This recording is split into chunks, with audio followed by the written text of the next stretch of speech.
नमस्कार दोस्तों, स्वागत आपका एक और नई वीडियो में। बात करेंगे सीईटी 2025 के बारे में। डोमिसाइल नया बनवाना है या पुराने से ही काम चल जाएगा, रिजर्वेशन पॉलिसी का क्या चक्कर है, जर्नल से फार्म भरे या ईडब्ल्यूएस से, और खेल कोटे से जुड़ी भी एक बड़ी अपडेट आपके लिए रहेगी, नई जानकारी रहेगी जिसका आपको फार्म भरने से पहले विशेष ध्यान रखना है। सबसे पहले तो बात कर लेते हैं डोमिसाइल की।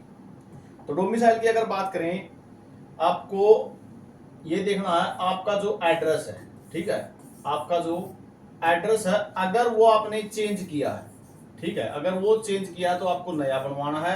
नहीं तो चाहे आपका डोमिसाइल 10 साल पुराना हो वही चलेगा, ठीक है। अगर एड्रेस आपने चेंज कर लिया है तो नया बनवा देना, नहीं तो वही चलेगा जो आपका पुराना, चाहे 10 साल पुराना क्यों ना हो, ठीक है। इस बात का विशेष ध्यान रखना, अगर एड्रेस चेंज है तो नया बनवा देना, नहीं तो कोई आवश्यकता नहीं है। उसके बाद बात आती है फार्म जर्नल से भरें या फिर ईडब्ल्यूएस से भरें, ठीक है। सबसे बड़ा कमेंट ये बना हुआ है कि जर्नल से भरे या ईडब्ल्यूएस से। सबसे पहले आपको बता दूं, जो सीईटी का नोटिफिकेशन अभी आया है, इस नोटिफिकेशन में रिजर्वेशन पॉलिसी का कोई जिक्र नहीं किया गया है, लेकिन एचएसएससी को जो प्रोमिला वाला केस है उसके तहत ही रिजर्वेशन जो है अप्लाई करना जरूर पड़ेगा। तो रिजर्वेशन पॉलिसी का जिक्र किस टाइम होगा? रिजर्वेशन पॉलिसी का जिक्र होगा जिस टाइम पे जो भर्तियों की एडवर्टाइजमेंट आएगी। ये आपका प्री एग्जाम है, ठीक है। ये होने के बाद इसमें आप स्कोर ले लोगे, और उसके बाद जब पोस्टें आएंगी जिसके अंदर आपको बताया जाएगा क्लर्क की इतनी पोस्टें हैं, ग्राम सचिव की इतनी है, पटवारी की इतनी है, ठीक है, जेई की इतनी है। तो जहां पे जब आपको ये बताया जाएगा, उन पोस्टों की जब एडवर्टाइजमेंट होगी तो उसके अंदर जो रिजर्वेशन पॉलिसी है, ठीक है, उस पॉलिसी का जिक्र होगा। और एचएसएससी को और एचपीएससी को दोनों को अप्लाई कौन सी करनी पड़ेगी? जो प्रोमिला केस में अभी फैसला आया वही लागू करना पड़ेगा सीधा सा। उसमें क्या कहा गया है? उसमें ये कहा गया कि 4 गुना बुलाओ या 10 गुना बुलाओ, ठीक है, 4 गुना बुलाओ या 10 गुना बुलाओ। जर्नल के अंदर कोई कैटेगरी नहीं है। जर्नल ये एक ओपन कोटा है, ठीक है। इसमें पहले सभी कैटेगरियों के, चाहे ईडब्ल्यूएस की बात हो, चाहे बीसीए की बात हो, चाहे बीसीबी की बात हो, और चाहे एस की कैटेगरी की बात हो जिसके अंदर ओएससी और डीएससी है, ठीक है। तो इन कैटेगरियों के जो टॉपर हैं वो सभी जो है जर्नल में बुलाए जाएंगे, ठीक है।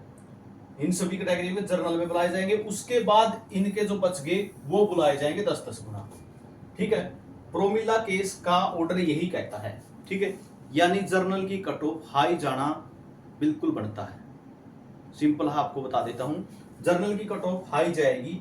तो जिसका भी ईडब्ल्यूएस का बनता है का मतलब ये नहीं कि आप 2 नंबर में बनवाने लग जाओ। अब जिसका भी जायज बनता है, ठीक है, जो भी इसके लिए एलिजिबल है वो अपना ईडब्ल्यूएस से भरे, नहीं तो आपको जर्नल से फार्म भरना है, ठीक है।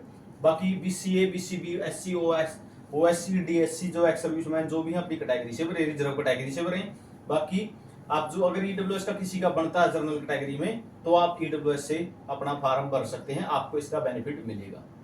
पहले की तरह नहीं होगा कि जर्नल की कट ऑफ जब 4 गुना में बुलाए तो जर्नल की डाउन चली जाए, ईडब्ल्यूएस की हाई चली जाए, जैसे हरियाणा पुलिस में हुआ था। तो ऐसा अब नहीं होगा, ठीक है, क्योंकि जो प्रोमिला वाला केस हुआ है वो इसी पर जो है मामला गंभीर बनाए हुए है, इसी पर जो है फैसला आया है कि कट ऑफ नहीं जाएगी।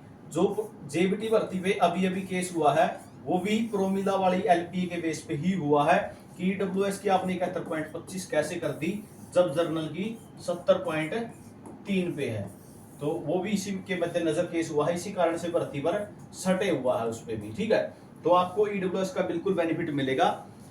जिस टाइम भी एडवर्टाइजमेंट आएगी आगे भर्तियों के लिए प्री के बाद, तो आपको इसका बेनिफिट बिल्कुल मिलेगा। अब बात कर लेते हैं तो ईडब्ल्यूएस से फॉर्म भरने का फायदा भाई बिल्कुल।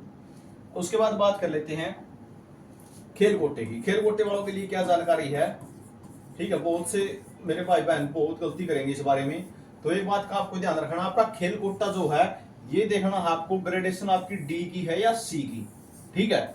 इस बात का विशेष ध्यान रखना है। अभी खेल कोटे से वही फार्म भरेगा जिसकी सी की ग्रेडेशन है, क्योंकि ये पोर्टल किसके लिए है?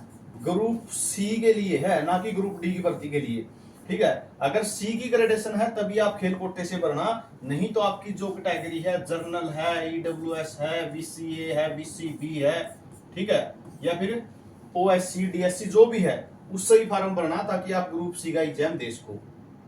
ठीक है, एग्जाम तो डी ग्रेडेशन के भी साथ दे सकते हो, लेकिन जब आप सेकंड एग्जाम में बैठोगे तो खेल कोटे की भर्तियां अलग होती हैं, तो वो उनको अलग निकाल दिया जाएगा खेल कोटे वालों को। आप उसमें जो है आप खेल कोटे वाले बच्चों में ही काउंट हो जाओगे अलग से, और डी की ग्रेडेशन का कोई फायदा भी नहीं होगा।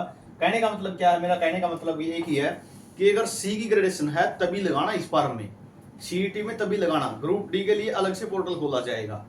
अगर सी की ग्रेडेशन है तो आप स्पोर्ट्स पर्सन हैं इस भर्ती में, ठीक है, ग्रुप सी के सीईटी में स्पोर्ट्स पर्सन है, नहीं तो आप स्पोर्ट्स पर्सन नहीं है। अगर डी की ग्रेडेशन है तो सी की ग्रेडेशन होनी जरूरी है, आप सभी को पता है। ग्रुप सी की पोस्टों के लिए जो है ग्रेडेशन किसकी होनी चाहिए, ग्रुप सी की ही होनी चाहिए। तो फॉर्म भरने से पहले इस बात का विशेष ध्यान रख लेना, कहीं आप डी की लगा दो, चाहे आप टॉपर हो जाओ सीईटी के, लेकिन तब भी आपको नौकरी नहीं मिलेगी खेल कोटे में फिर, क्योंकि ग्रेडेशन किसकी देखी जाएगी, सी की देखी जाएगी। अभी जो पीछे ओल्ड सीईटी हुआ था उसके अनुसार 447 पोस्टें हैं, कौन लगेंगे उसमें, जिसके पास सिर्फ और सिर्फ ग्रुप सी की ग्रेडेशन है, ठीक है, उस वही इसके अंदर एलिजिबल है। डी वाला तो एलिजिबल ही नहीं है, डी वाला किसमें, सिर्फ ग्रुप डी में। तो इस बात का विशेष ध्यान आपको रखना है। तो ये जानकारी आप सभी के लिए रहेगी। रिजर्वेशन पॉलिसी में जर्नल ईडब्ल्यूएस से संबंधित बहुत ज्यादा कमेंट थे, तो आपको ईडब्ल्यूएस अगर बन रहा तो ईडब्ल्यूएस से फॉर्म भरने का फायदा है। बाकी आपको जो जानकारी देनी थी मैंने दे दी है, और अगर पूछना तो कमेंट सेक्शन में पूछ सकते हैं। साथ में चैनल को सब्सक्राइब जरूर कर लेना, हर जानकारी आपको मिलती रहेगी।